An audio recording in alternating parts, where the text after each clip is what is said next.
Hello everyone, let's talk about the Steam Deck and the future for it and the up-and-coming Asus ROG Ally, as well as just some other handhelds while we're at it. The big question that I've kind of been discussing with some of my friends and other people online, will the Ally kill the Steam Deck? And I think that's a pretty biased question, and I'm going to try and come off as unbiased as possible. I have one pre-ordered. I'm riding the hype train pretty hard here, but I don't think it will kill the Steam Deck. Um, Although handhelds are pretty new, most handheld consoles, even retro ones, have been around forever.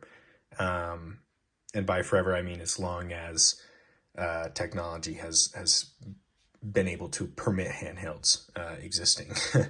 I don't think that the Steam Deck is going to be going anywhere. The price point is killer. That $350 model, $399, I believe, is where it sits at, depending on what currency you're looking at. But for what the Steam Deck delivers, it is a pretty awesome device. Played Control at work today, as well as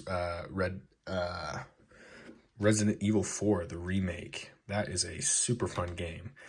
Dead Space doesn't run as well as I'd like it to, but Control is a very fun game. Pretty much all low settings, but I'm not really asking for more from the Steam Deck.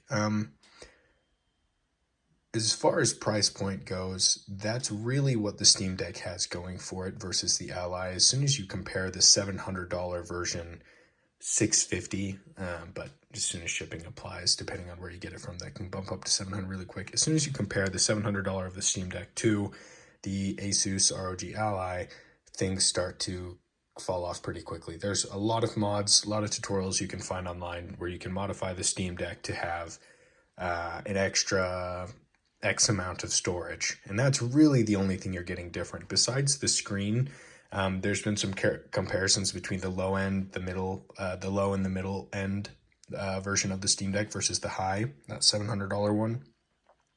This one does have that scratch-proof, scratch-resistant screen, but as soon as you throw on a screen protector, sorry, not scratch-proof, the anti-glare screen. As soon as you throw a screen protector on to have it be scratch-proof, the glare comes right back. So that was something that I found fairly annoying because that was a pretty big thing for me. I play a lot in conditions such as this. There's an outside source, light coming in. Didn't really want to have a ton of reflections, but the screen is not the most durable thing in the world. So kind of negated that. One other thing I'd like to mention with the screen that I really haven't seen a lot of people talk about really quickly is the backlight bleed. Right there, I'm not entirely sure how well this will show through on camera, and it really just depends on the angle you look at it. But right about there and a little here, there is a really bad backlight like that. The white that lights up the screen bleeds through in a couple spots. I've seen some people's on Reddit. They're horrible. They're absolutely horrendous. It's not a super consistent thing, and that is definitely something to complain about, in my opinion. This is a premium device, and to get such random back bleed, and that could be the wrong term for this, but that's what I've heard it used as before. That's pretty crazy. That's the Steam Deck and the Switch here doesn't have that issue at all. Maybe on the original version, which I have sold, maybe that had that issue and I just didn't notice it at the time, but this is very noticeable. And depending on your viewing angle of the device, it gets super bright. Like the screen looks like the blacks almost look gray, if you can tell. Not my favorite thing in the world. This is not the prettiest screen I've ever seen. And I know some people are going to say, oh, it doesn't matter. It's such a small screen anyways. The resolution is fine. Some games do look a little bit dull, but as far as the color goes, I'm not very impressed. Most of the games that I play are dull games anyways, but the few colors they do choose to have pop don't really. There is a beta version of the Steam Deck that you can opt into to allow the vibrance settings, and change them from there, but there are some performance issues that you can run into if you do that. But back on track here. No, the Steam Deck will not get killed. If anything, this will just mean there's more competition. Before I was looking into purchasing a handheld, I had a Switch here, and that was pretty much the only thing that I knew that was available as far as handheld gaming. I had heard about the Steam Deck, but I didn't think it was worth the money at the time. I didn't really look into it at all, but now I know there is a lot of handhelds on the market, tons, but a lot of them don't hit that sweet under 1,000, like 800, $700 price point like this and the Asus do. So that's why I think it's a lot more worth talking about when comparing handhelds. The Aya Neo, all those other ones, yes, they're good handhelds. They're just not going to be in my they're not going to be here. I'm not going to purchase them. It doesn't really matter what the specs are. I cannot see myself purchasing that. So to see the competition get pushed by Asus entering the market, that is what I think is the most important thing with this. Sure, the Steam Deck might not be, the sales might not go through the roof when this comes out, or maybe they'll even kind of stagnate out or drop a little over the next coming years. But I'm sure Valve is well aware. Steam makes so much money that they don't have to really worry about that anyways. This is kind of just it almost just seems like a project that they just did out of the love for handheld consoles. But if anything, this will just mean that the Steam Deck 2 will kick some butt, if that ever does happen, which I can't imagine it not happening. Just in a year between this device and the Ally, the whole architecture, all that stuff, not going to pretend like I know all the words, all that has changed. The performance has gotten way better at the cost of some more wattage. I would have loved to see a 65 watt battery, probably saying that just a little bit wrong, in the Asus, just to get a little bit more battery life. I did read an article on The Verge that today Asus is kind of announced, not necessarily announced, I don't want this broadcast, but there is some internal news that they are working to challenge a lot of the battery life issues that it is running into. We're still pre-launch. The device is not in anyone's hands unless you're a content creator or something along the lines where you're able to get that for free or however that works out. So a lot of these patches, bugs, all this stuff, everything's getting worked out. Fingers crossed. A lot of things with the Armory Crate, that which is essentially just Steam's version of this, where you're able to go and kind of change things. If you want to change your wattage, your performance, if you want to change all that stuff, that's what the Armory Crate is. It was incredibly buggy. From all the reviews I saw, it was a software issue, not a hardware issue, and it could be fixed. So now that we are a little bit closer to launch here, I'm glad to say that I've revisited some people, some YouTubers who have reviewed it again after some patches have came out, and things are looking a lot better. So not everything is fixable with a patch or an update, but a lot of this kind of concern that I had and others shared online, I think is going to be talked about or covered. And I'd just like a second here to pause, and I know this isn't a lot to look at. There's not a lot going on. I do have a capture card that I'm figuring out how to work with this so that I can maybe get some gameplay or something going in the background while I'm talking. Most of this is mostly just me talking, getting my opinions and feelings out there while I can. That's not ominous at all. Didn't really mean it like that. While it's still a little bit relevant, I don't want to be talking about this in a couple of years when all this is old news. But I'm just excited. I feel like a kid looking to come home to the Xbox One. I was very excited to get mine, and just stuff like that. It's these little things that we have to look forward to that you don't get that often, that kind of just make you feel like a little kid again. Which I buy Legos a lot. They kind of do that same effect. So I'm right along with the hype train. I'm very excited for the Ally. Even if the performance is only marginally better on a lot of these games, this thing is so loud. When I am at work, it is like dead quiet. There's so many people around me, and it is just so loud. It's just downloading Dead Space right now, and the fans are going pretty loud. You can probably hear that. It just feels like a gaming laptop, a bad gaming laptop, which I've had in the past, and it's loud, it's obnoxious, I had a gaming laptop in high school, and in a lot of my classes I was in, they required you to use laptops, and I'd pull mine out and think, oh, I'm gonna be so sneaky. I'll start playing Fortnite, get a dub, whatever, you know. No, it'd be like starting a jet engine. Everybody knew what was going on, and if I had it on a lower power fan mode, 10 FPS. It's like, this is not ideal. There is something that could fix this. I don't know how soon it will be. If you have any free time, check out Frore Systems, F-R-O-R-E. That, I believe, will be the future to all of these cooling problems that these small handhelds have with trying to pack a big punch and still stay quiet. Frore Systems is super cool. I bet you've seen a video of it somewhere.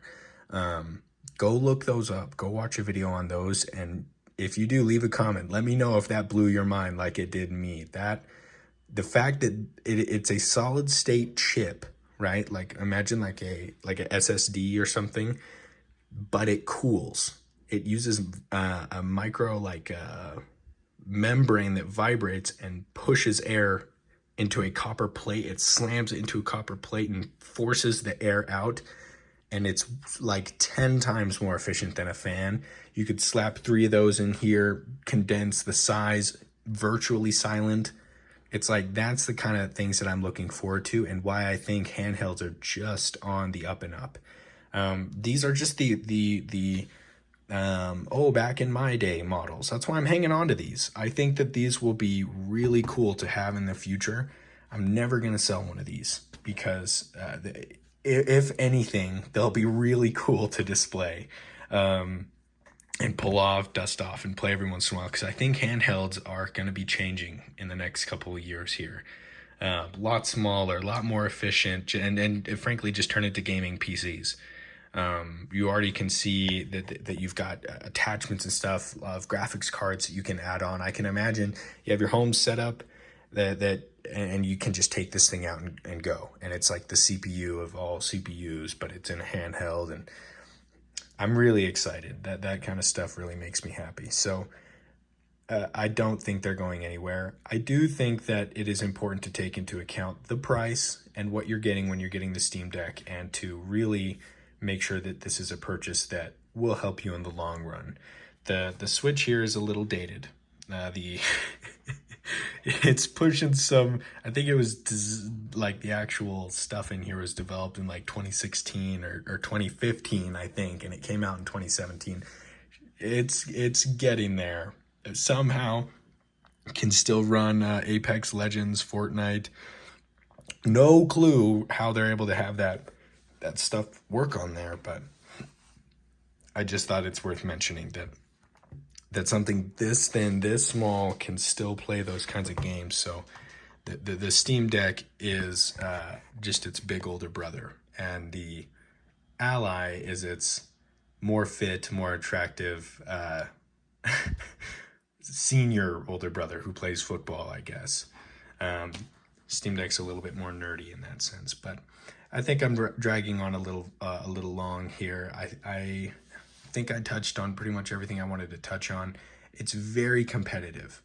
It is very competitive, but they each have their own place, and the Steam Deck is not going anywhere in the next couple years.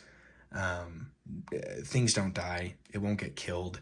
Everyone who has one of these Steam Decks isn't going to all of a sudden throw it away and be like, oh, next new big thing, and move on and be like, well, why did I do that? I'm holding on to mine, and I will still play it.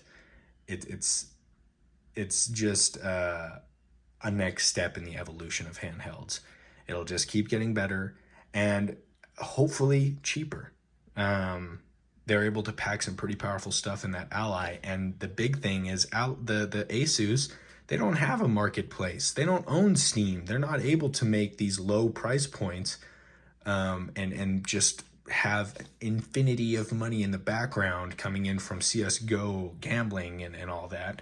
So the fact they're able to deliver a device at this price point and still expect returns of profit, that's a really good sign. That means that handhelds are hopefully going to be getting cheaper here in the next 5, 10, however many years. But they're really cool, and I think that they're worth the conversation. They're worth talking about. Let me know in the comments if you agree with anything that I've said here or disagree. In the last video, I said that trackpads were a novelty, and someone left a comment wrote me a book saying how incorrect that was. I really think it's a valid point. Both what he was saying, he plays RTS games, and he says that a lot of those games, the menus are really hard to navigate. Well, a lot of those games are blocked by anti-cheat, and you can't even download. If I'm correct, RTS is like real-time strategy. That'd be like Dota or some other Riot games, League of Legends. I still have my soul. I'm raising my hand. The one's on my heart. I will never play League of Legends. I still enjoy grass. So those kinds of games aren't my favorite. But more power to you. If you find that that is something useful for you, that is a point that you should make and keep making, and not feel pressured to, yeah, well, it does suck. That's what this is all about, is having an open conversation about these, an unbiased conversation. So I appreciate the feedback there. I've had another video, lots of people were discussing just about my comments and stuff. If you feel like I've said something that's wrong or incorrect, let me know. I'd love to talk in the comments. But I'm just very excited for the future of handhelds. If you feel the same way, then I'm glad to have you around, because these are really cool. I would always bring my Xbox. If we ever went on a trip, I'd be in the back seat. I'd have a power adapter plugged into the car, have a little TV. We're 7-hour trip. I'm playing Xbox the whole time. I'd put it on my story. I think I'm so cool, whatever. And honestly, all I was needing was this. This was the solution to everything. I'd lug my Xbox everywhere I went, because I had a backpack that fit it nicely. It was just like perfect. As soon as I got my Series X, I kept the original box and took it everywhere I went, to a friend's house, whatever. It's like, this is the next step. This is what we're all wanting for that classic gamer. I grew up playing Game Boy, the Game Boy Advance, Game Boy, the Nintendo DS, GameCube. Like, I loved having that small form factor that you're able to take with you on the go. The GameCube had a handle on the back, so you could take it with you. It's like, they knew what was coming. This is that. And the more options that we have to choose from, the better. And the fact the Steam Deck can go so low in price, that $300, $350 price range, just lets more people in. So thank you for watching the video. I know it's not a lot to look at. I don't really have anything. If the second I turn on my screen, the fans get kind of loud. So I need to have a setup like a top down like this. I feel like that'd be a lot better. Maybe get some LED lights or something in here, get a green screen. Don't know if I want everyone seeing my face just yet, but I've been having fun with this. Again, this is a bit longer. I'm kind of rambling here, but if you enjoyed the video, leave a like. I appreciate you guys watching this. A lot of you guys actually have been watching these videos all the way through, which is crazy, but I appreciate it. And thank you for stopping by. You have a good rest of your day.